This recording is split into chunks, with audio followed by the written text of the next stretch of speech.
시베리아의 진주 바이칼 호수. 우리나라의 3분의 1 크기로 둘레만 2200km에 이르는 이곳에서는 그 크기만큼이나 원인을 알 수 없는 미스터리한 현상이 나타나고 있다. 야, 우리나라의 3분의 1이면 호수 크기가. 과연 어떤 일이 벌어지고 있는 걸까? 2009년 4월 미 항공우주국 나사에서 공개한 2장의 위성 사진. 그것은 바로 자연이 만든 신비한 얼음의 형상, 아이스 서클이었다. 세계 곳곳에선 이와 비슷한 현상이 포착됐지만 바이칼 호수에서 발견된 아이스 서클은 무려 4km에 달하는 초대형 크기였던 것. 그리고 바이칼 호수에서 끊임없이 나타나는 기이한 현상들. 어느 날 잔잔한 호수의 지하 세계가 열린 듯 원형 구멍이 생기며 소용돌이가 발생했는데 일명 악마의 깔때기. 호수에서. 맞아, 저 봤어요, 저. 사람들은 이 현상을 보고 죄인들의 영혼을 지하 세계로 끌고 가는 것이라 여겼고, 유독 호수가 고요한 날에 소용돌이가 더 크게 나타나 사람들을 두려움에 떨게 했다. 어이구야. 바이칼 호수의 미스터리는 이뿐만이 아니었다. 꽁꽁 얼어붙은 호수 위로 고대 도시가 나타나거나 섬이나 배처럼 보이는 형체가 반복적으로 목격되는데 사람들은 이를 바이칼의 기적이라고 불렀다. 그런데 바이칼 호수에선 이보다 더 믿을 수 없는 기이한 현상이 벌어지고 있었다. 2018년 인터넷을 떠들썩하게 만든 의문의 사진. 얼어있는 바이칼 호수 위로 마치 공중부양을 하듯 얇은 얼음 기둥을 의지한 채 뭐야? 위태롭게 떠있는 돌의 형상. 얼음이야? 떠 있어? 얼음이 됐고 그 위에 돌이 있어? 어머, 미스터리한 이 현상은 오직 겨울 바이칼 호수에서만 일어난다는데, 이 희귀한 현상이 알려지면서 바이칼 제네의 존재에 대해 전 세계 네티즌들의 관심이 쏟아졌다. 사람들은 이를 확인하기 위해 바이칼 호수를 찾기 시작했고, 놀랍게도 바이칼 제네의 신비로움을 눈앞에서 확인할 수 있었는데, 어머, 쟤 떠 있어. 바이칼 제네는 호수 곳곳에서 포착되어 더욱 많은 사람들에게 알려지게 되었고, 수년간 과학자들은 이 현상에 대해 연구했지만 명확한 답을 내리지 못했다. 여전히 밝혀지지 않은 바이칼 제네 미스터리. 물은 보통 이렇게 겨울철에 얼어붙은 물의 표면 위에서 동그랗게 원 형태를 이루면서 생기는 거를 아이스 서클 현상이라고 하는데요.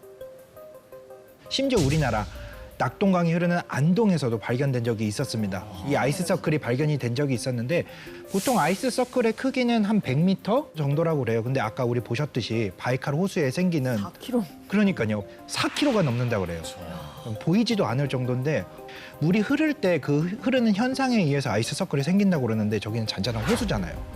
심지어 4kg가 넘는 아이스 서클이 어떻게 생기는지도 여전히 미스테리로 남아있기는 한 것 같습니다. 미스테리다. 저는 아까 영상 보면서 좀 기억에 남았던 게 이름부터 좀 공포스러웠어요. 뭐죠? 악마의 깔때기라고.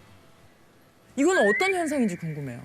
이게 어떻게 보면 지상에서 보이는 싱크홀하고 비슷한 뭐 그런 느낌이 그러니까. 들기도 하죠.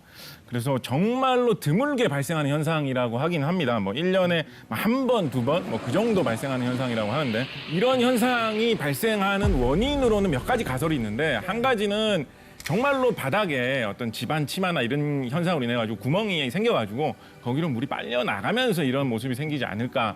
한편으로는 어떤 저런 물의 흐름이 지나치게 강해가지고 소용돌이 현상이 격렬하게 일어나다 보면 이런 것이 나올 수도 있지 않을까라고 추측하고 있기도 합니다만, 뭐 아직까지 정확하게 뭐가 답이다라는 것까지는 안 나와 있는 것 같습니다.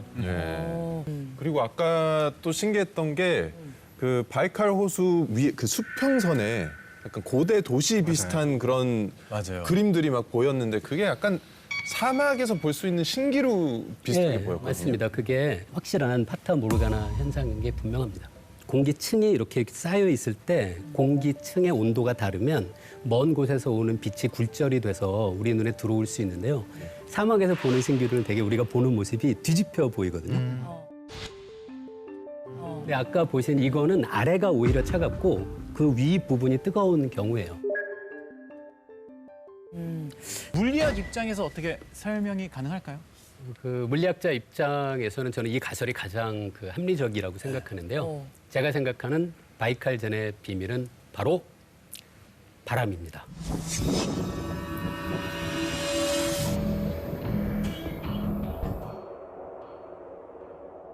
바람. 야, 바람이 저렇게 바람? 옮겨놨다고요? 그 바이칼젠이 생기는 때가 겨울인데요. 겨울에 항상 호수의 얼음 위로 시속 100km 정도의 바람이 불고요. 그거를 초속으로 생각하면은 초속 30m 정도예요. 그러니까 1초에 30m라는 엄청난 속도의 바람이 불고 있는 거죠. 이렇게 바람이 불면은 이 호수 바로 위에 얼음 위를 부는 바람이 이 돌을 만나잖아요. 거기서 똑바로 진행하지 못하니까 돌의 아래 부분에서 이렇게 휘돌아 나가게 돼요, 바람이. 강한 바람이 돌 아래 부분에 부딪히면서 그 돌 아래에 있는 얼음들을 깎아내듯이 점점 이렇게 파이게 되는 것 같아요.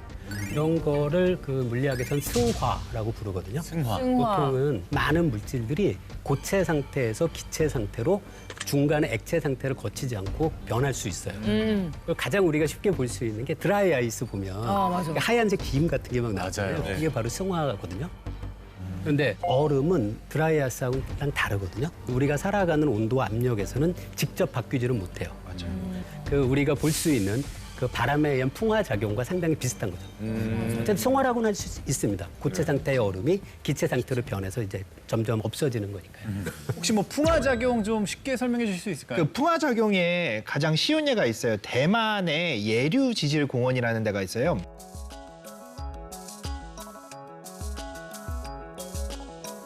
어머, 가면은 여왕머리 바위라고 그래가지고 이제 머리가 여왕이 이렇게 딱 한 옆모습 같다. 그렇죠. 여왕의 옆모습처럼 되는데 바위가 사암으로 돼 있는데 목 부분이 1960년대에서 지금 현재까지 보면은 점점 가늘어지고 그러네요. 있는 걸 볼 수가 있어요. 언젠가는 부러질 수도 있는 그런 상태가 될 수도 있을 것 같아요. 우리는 바이칼젠 현상을 직접 실험해 보기로 했다. 재현을 하기로 했어요. 재현을. 가장 먼저 영하의 온도를 재현해 보기로 했는데 하지만 그렇죠. 현재 서울은 폭염이 기승을 부리고 있는 상황. 냉동 창고 같은 데 가야지 뭐. 유사한 환경을 위해 실험 장소를 수소문해 보았다. 그렇게 찾아온 역대급 실험 장소. 그렇죠. 무려 영하 19도의 대형 냉동 창고를 찾아낸 다빈치 실험군단. 뭐 하는 데지? 한겨울 바이칼 호수의 평균 기온과 비슷한 영하의 날씨를 완벽하게 재현했다. 야, 스케일 크다. 바이칼젠을 재현하기 위한 다음 실험 조건은 바로 이번 실험의 핵심, 바이칼 호수의 바람을 만들어줄 차례. 바이칼 호수에서 부는 바람을 유심히 살펴보면 그 흐름이 강하고 균일하다는 걸 알 수 있는데, 그래서 우리는 비슷한 형태의 바람을 만들기로 했다. 그렇지, 그 센 바람을 어떻게 만들지? 아, 근데 죽을 거야. 초속 30m를? 구현이 될까요? 자연의 균일한 바람을 만들기 위해 조사한 결과 일명 풍동 장치를 이 실험에 적용시켜 보기로 했는데, 풍동은 균일한 공기의 흐름을 만들어 기류가 물체에 미치는 영향을 실험하는 터널형의 장치를 말하는데, 보통 비행기나 우주선 실험할 때 풍동 실험을 많이 해요. 주로 자동차, 비행기 등의 성능 테스트에 사용된다. 일반적인 바람의 흐름은 나팔 모양으로 퍼지지만 풍동을 이용한 실험에서는 바람이 일정하게 평행으로 부는 걸 볼 수 있었다. 실제로 풍동 바람은 바이칼 호수의 바람과 비슷한 형태를 띠고 있는데, 그래서 다빈치 노트에서는 풍동 모형을 직접 제작했다. 바이칼 호수의 바람이 되어줄 1등 공신. 바람을 직선 형태로 만들어줄 서큘레이터도 장착. 거기다 풍속을 높여줄 대형 강풍기도 등장했다. 두 번째 조건, 바이칼젠을 만들어줄 바람까지 출격 준비 완료. 이게 된다고? 그리고 추운 날씨에 꽝꽝 얼어붙은 바이칼 호수를 구현하기 위해 준비한 단단한 두께의 대형 얼음과 빠른 결과를 도출하기 위해 얼음보다 승화 속도가 수백 배 빠른 드라이 아이스도 준비했다. 바이칼젠이 되어줄 타원 형태의 돌까지 등장. 이제 모든 실험 준비는 끝났다. 진짜 궁금한데요? 그리고 비장해요. 베일에 쌓인 바이칼젠을 재현하기 위해 이 실험을 설계한 전문가까지 등장. 참고로 물리학자십니다. 예. 아, 두 분 다. 정창욱 교수님. 와우. 과연 호수의 바이칼젠의 모습 그대로 구현해낼 수 있을 것인가? 바이칼젠 재현 실험 스타트! 먼저 바이칼 호수와 똑같이 윗면에서만 승화가 일어날 수 있게 얼음과 드라이 아이스를 단열재 안에 넣어주었다. 생각보다 준비 많이 하셨네요. 세세하네요. 그 다음 단열재를 풍동 모형 안쪽에 넣고 얼음과 드라이 아이스 위에 타원 형태의 돌을 올려주었다.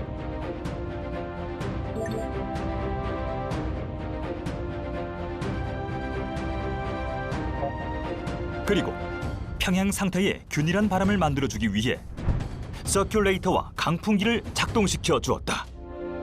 거기다 서큘레이터를 더 추가해 풍속을 높여줬는데 선풍기를 한쪽에서만 하면 그러면 이렇게 균일하게 안 되거든요. 한쪽에서 넣고 한쪽에서 계속.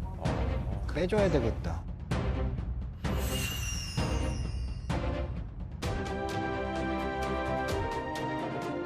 과연 이 실험을 통해 바이칼젠의 비밀을 풀 수 있을 것인가?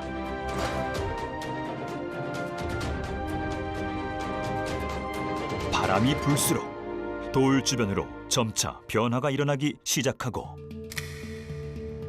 특히 돌 아랫부분이 패이면서 빠른 승화가 일어난 걸 볼 수 있었는데 이대로라면 바이칼젠과 동일한 현상을 만들어낼 수 있지 않을까? 우리는 장장 6시간 동안 이 실험을 관찰해보기로 했다.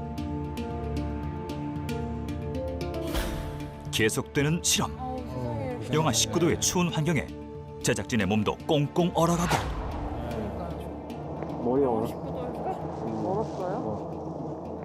머리카락과 속눈썹마저 얼려버리는 극한의 추위.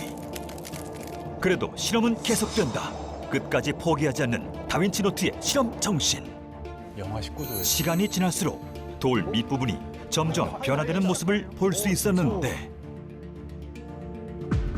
6시간 경과 후 관찰 실험 종료. 드디어 실험 결과를 확인할 차례.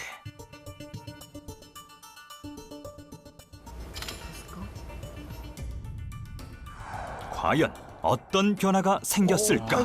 밑쪽에 보면 아, 이렇게? 승화 속도가 느린 얼음 위 돌은 변화가 없는 반면 아, 그 얼음은 어쩔 수가 없어요. 어려운 어렵죠.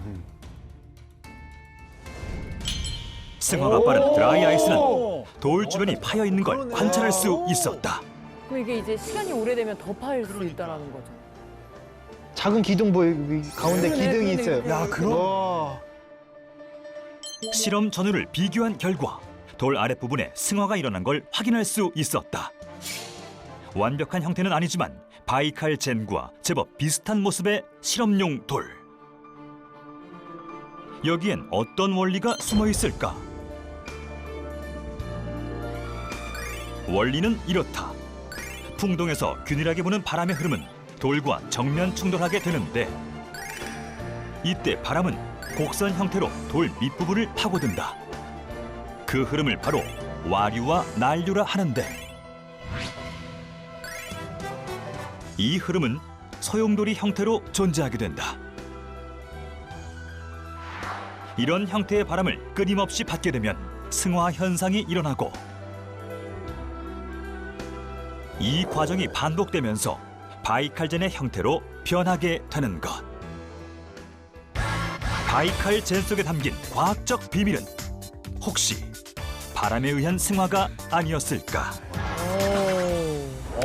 야, 이거 진짜 박수 쳐야 돼. 진짜 신기하네요. 바이칼젠을 거의 그대로 재현해냈습니다. 맞아요. 과학자분들은 어떻게 보셨어요? 저는 저 정도까지 이렇게 비슷하게 나올 거라고는 솔직히 기대를 못했거든요.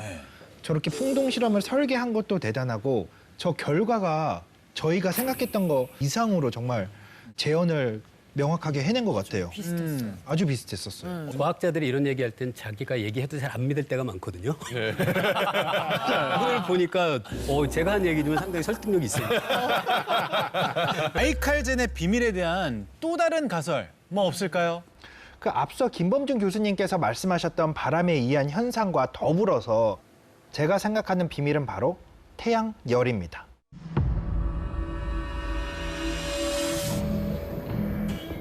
태양열? 네. 태양열? 지금 저기는 냉동 창고였잖아요. 그렇지만 바이칼호는 자연에 노출돼 있는 상태잖아요. 그러니까 낮에는 태양열이 분명히 존재를 할 거예요. 아무리 겨울이지만. 해가 뜨니까. 그렇죠. 그러면 태양열이 있다면 물은 대부분의 태양빛을 이제 반사를 시킨다든지 투과를 시킨다든지 이렇게 하는 반면에 그 위에 얹어져 있는 돌은 대부분의 열을 흡수를 하겠죠. 그렇죠. 그리고 세상의 모든 물체는 적외선으로 다시 그 열을 내뿜어요. 흔히 우리가 그 열을 복사열이라고 그러거든요. 우리가 겨울철에 그 난로에 틀어놓으면 거기에 열이 전달이 되잖아요. 그렇게 열이 전달되는 방식을 복사라고 그래요. 네. 그래서 그 돌에 의해서 열이 복사가 진행이 되면은 가장자리부터 녹아 나오게 되면은 가운데만 기둥이 남게 되고 낮 동안 이제 승화된 얼음이 밤 동안 거기에 붙어 있다가 태양열을 받으면 다시 녹겠죠. 그렇죠. 그 물들이 가장자리를 통해서 그 얼음으로 다시 떨어지겠죠. 가장자리는 녹아서 도너츠 모양이 생기는 거죠. 저는 비열이라는 말로 좀 더 설명을 해드리고 싶어요. 비열. 해변에 가면 여름철에 해변에 가면 이제 바닷물이 있고 이제 모래밭이 있고 그렇지 않습니까? 네. 두 개가 사실상 같은 위치에 이렇게 붙어 있어요, 그죠? 근데 바닷물이 시원합니까? 모래가 시원합니까? 바닷물이 시원하다. 바닷물이 시원해요. 모래는 뜨거워요, 보통. 네, 맞아요. 왜 갇힌 위치에 그렇게 있는데 바닷물은 왜 시원하고 모래는 왜 오히려 더 뜨겁냐? 이게 사실 이상한 현상이거든요. 무슨 차이로 설명하느냐? 네. 물질 자체의 성질이 물은 비열이 높아서 같은 열을 받았을 때 온도가 좀 덜 오르고 모래는 비열이 낮아서 같은 열을 받았을 때 온도가 더 잘 오른다라고 설명을 해요. 그래서 이것이 일으키는 현상이 굉장히 많습니다. 예를 들어서 우리나라의 뭐 기후 같은 걸 설명할 때도 뭐 바닷가는 겨울철 되면 바닷가 지방은 좀 따뜻한데 내륙 지방은 좀 더 많이 춥다. 뭐 이런 얘기 하잖아요. 마찬가지로 땅의 비열이 바다보다 더 낮기 때문에 발생하는 그런 현상이거든요. 그러니까 모래를 사실은 뭉쳐놓은 게 돌이지 않습니까? 그러니까 햇볕을 받았을 때 돌이 더 빨리 달구어진다. 이 주변에 있는 물에 비해서. 그래서 돌이 어떤 달구어진 물체의 역할을 한다라고 생각해 볼 수 있을 것 같습니다. 네.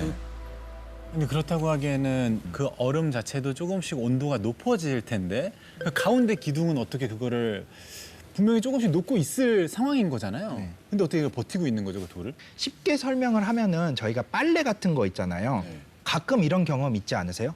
입었는데 겉은 말라서 입었는데 속은 젖어 있어. 속은 이렇게 축축할 때가 있죠. 겨드랑이 이런데. 겨드랑이 있는데 바깥에는 이미 열이 많이 전달이 돼 있는데 속까지는 다 전달이 되지 않은 것.